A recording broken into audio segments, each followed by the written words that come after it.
on va s'intéresser à notre Français qui était sur cette carte de l'UFC Sydney. C'est Kevin Jousset qui était de retour sur ces terres. Malheureusement, ça ne s'est pas passé comme prévu puisqu'il s'est incliné face à Mikalev qui en fait lui succédait dans l'organisation du HEX.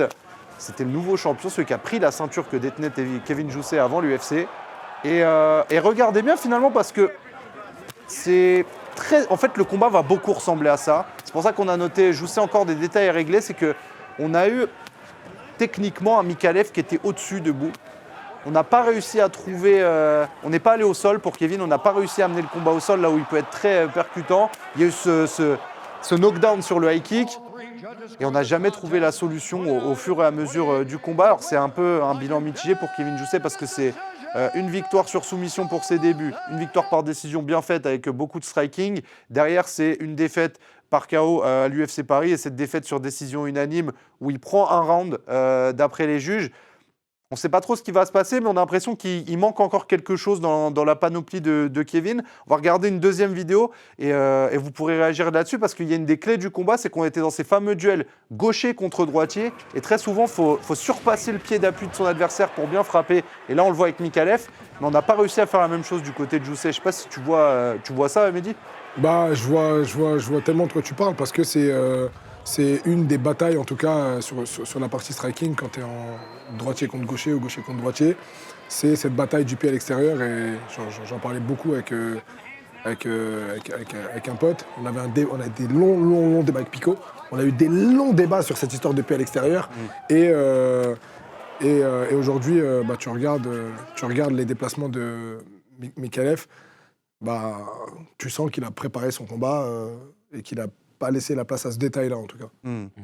Parce que c'est vrai que quand tu regardes le combat, Kevin, il cherche pas à gagner cette bataille. Hein. En fin de compte, il cherche pas à gagner plus que ça, cette bataille. On a l'impression qu'il n'arrive pas à... En fait, Mikalev est à peu près toujours sur le principe, on peut remettre les images en boucle, c'est qu'il recule et il va circuler du côté du bras avant de Kevin. Et en fait, on n'a pas beaucoup d'utilisation du bras avant, ou alors un bras avant pas très dur. Et on n'a pas de jambes avant non plus de Kevin. Donc en fait, on ne peut jamais l'empêcher d'aller de ce côté-là, j'ai l'impression. Ce qu'il a fait, c'est juste de se positionner dans un angle où il va annuler le bras arrière de Kevin. Quoi qu'il arrive, il l'annule parce qu'il se met dans un... Il prend un angle où enfin voilà, l'utilisation du bras arrière, elle est quasi, je ne vais pas dire impossible, mais bon, c'est beaucoup plus compliqué en tout cas. Et derrière, Kevin, il perd cette bataille, mais il n'a pas le OK, j'ai perdu cette bataille, mais c'est pas la mort, quoi. C'est pas parce que je perds cette bataille-là. Il y a beaucoup de boxeurs de l'anglaise qui te le disent. Ouais, la bataille du pied extérieur, elle est importante, mais t'en as même, c'est des gauchers, des purs gauchers. Je pense à Taylor Lapidus, par exemple. Bataille du pied extérieur ou non, il a de quoi adapter. OK, j'ai perdu la bataille du pied extérieur, mais même avec le pied intérieur, j'ai de quoi faire. Je sais quoi faire, parce que je l'ai trop fait.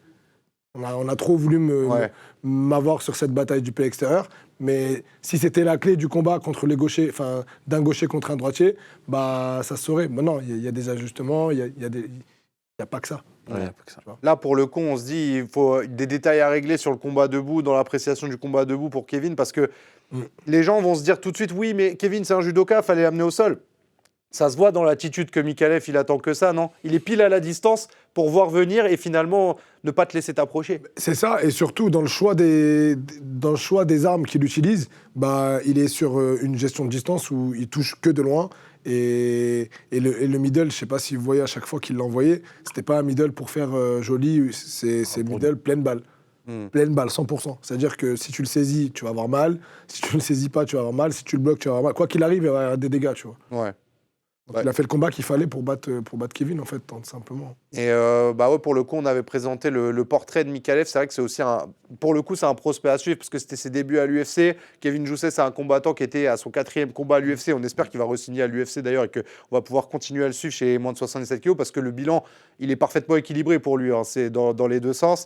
Mais ça confirme que Mikalev montait bien et qu'on a eu pas mal de prospects sur cette carte-là. On ne va pas parler de prospects, on va parler d'une combattante qui, pour le coup, elle a été ultra dominante, alors que certains se disaient, pour une fois, elle ne sera pas favorite dans ce combat face à Tatiana Suarez qui n'avait jamais perdu. Et finalement, Weili Zhang, elle l'a emmenée dans tous les compartiments du MMA et elle l'a battue dans tous les compartiments du MMA, même le sol. Non, c'était un combat. C'était un combat, comme tu dis, un peu là, c'est le masterclass. Hein. Ah ouais. Il n'y a rien à dire. Hein. Il n'y a rien à dire. Elle a utilisé toutes les panoplies qu'on peut utiliser dans ce sport qu'est le MMA. Hein. Elle lutte la lutteuse. Je reprends les mots d'Alex Herbinet qui disait à l'époque, on parlait de Suarez comme d'une Khabib au féminin, spécialiste de lutte, imprenable, etc. Et Weili Zhang, en fait, on remarque que plus le temps passe, qu'en fait, c'est une machine, mais à tous les niveaux. C'est-à-dire que c'est une machine dans la cage, mais elle a aussi énormément travaillé son anglais. C'est une machine médiatique. Ouais. Elle a été top trend en Chine toute la semaine. Donc, il y a eu des chiffres exceptionnels sur elle en termes d'impression, etc. Enfin, elle a réussi à se créer une image de star un petit peu. Bien sûr. Alors que ce n'était pas gagné de base. Ce qu'elle a fait, c'est comme un peu Islam contre Charles Oliveira. Tout le monde craignait le sol de Charles. Donc les gens, ils n'osaient pas aller au sol avec Charles. Du coup, Islam, quand il est allé, il a... Et ben là, ce qu'elle a fait, c'est pareil. Les gens, ils ont peur d'aller en lutte face à elle. Et elle a amené au sol, elle a tout fait. Ouais. Elle a amené là où en fait personne ne s'attendait où elle a été emmenée. Et on a vu plein de combats où ça se passait comme ça finalement. Et c'est un peu ce qu'on disait. Hein. On voulait que les personnes, par exemple, c'est ce que BSD disait. On disait ouais, avec les gros lutteurs, moi je veux les lutter en premier pour qu'on voit ce que ça donne. Et parfois en fait, on se rend compte que ça peut être la solution.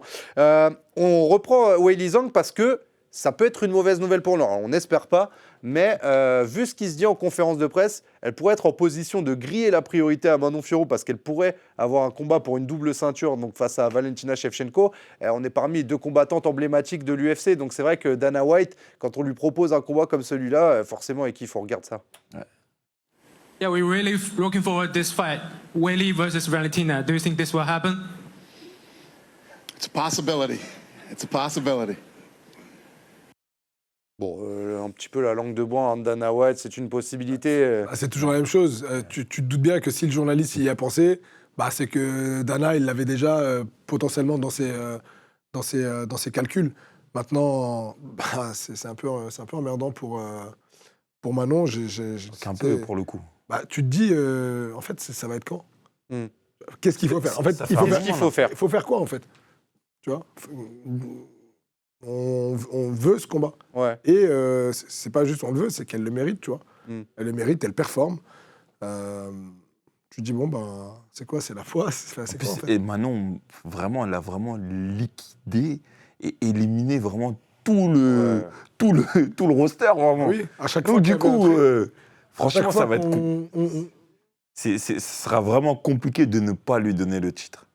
On espère en tout cas qu'on va prioriser Manon qui sportivement ne fait aucun doute, mais c'est vrai que Weili Zhang, elle est passée dans cette nouvelle dimension et on se dit, en termes d'affiche, c'est peut-être ce que le public veut voir. Tu sais, la championne un peu emblématique, Shevchenko, parce qu'elle est là depuis un certain temps. Weili Zhang, elle a énormément de guerre à l'UFC. Tu sais, c'est un peu comme Shevchenko a affronté Nunes à l'époque. J'ai l'impression que c'est aussi ça.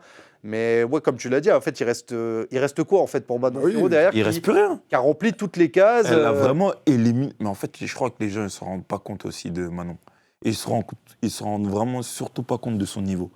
Ouais. C'est vraiment, vraiment un monstre. Bon, nous en tout cas, vous connaissez, s'il y a un poste de Manon Fiorot ou d'Aldric Cassata pour dire qu'il faut un soutien de tout le pays pour obtenir le title shot, on sera derrière, on va repartager tout ça, faire du bruit, montrer à Dana que nous aussi on peut ramener un fight qui peut ravir le public, qui peut faire quelque chose, créer un engouement.